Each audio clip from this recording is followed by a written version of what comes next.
Anak Mas yang sering pingsan itu bukan berarti ada penyakit yang serius, Mas.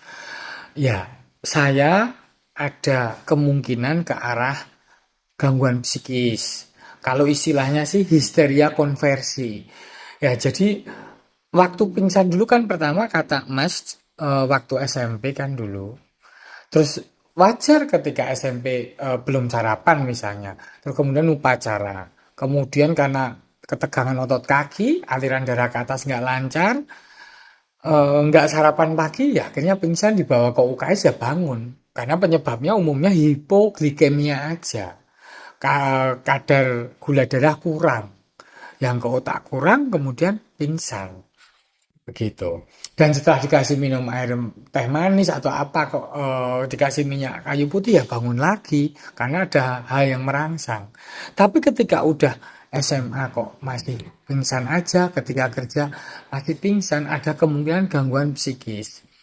Jadi beberapa orang itu punya kekhawatiran yang berlebihan. Terus kemudian ketika sedang dalam kondisi psikis yang berat, entah tekanan perusahaan, misalnya sedang kerja, atau duduk terlampau lama, keadaan nggak nyaman di pinggang, atau keadaan nggak nyaman di kaki, atau udaranya pengap sekali, itu seseorang pengen menyudahinya sementara dengan cara pingsan. Gitu. Dan kadang-kadang loh ya, kalau namanya histeria konversi kayak orang kayak kesurupan lah, kan kata Mas, adik apa anaknya kejang-kejang dulu sebelum pingsan. Ya kan? Tapi ketika udah dihubung orang banyak bangun. Biasanya ada secara psikologis untuk menarik perhatian. Terus tadi Mas tanya, kalau nanti anaknya pingsan sebaiknya diapain dok? Kayak gitu. Kalau hemat saya ke arah histeria konversi. Kalau si adik nanti pingsan lagi, misalnya pas Mas kebetulan di situ, yang nolong satu orang saja. Dibawa ke tempat yang sejuk, yang misalnya ada AC atau dekat kipas. Ya biasa dikasih minyak kayu putih atau agak ditekan-tekan jarinya. Nanti ketika udah sadar lagi, baru dikasih manis. Tapi jangan dirubung orang banyak.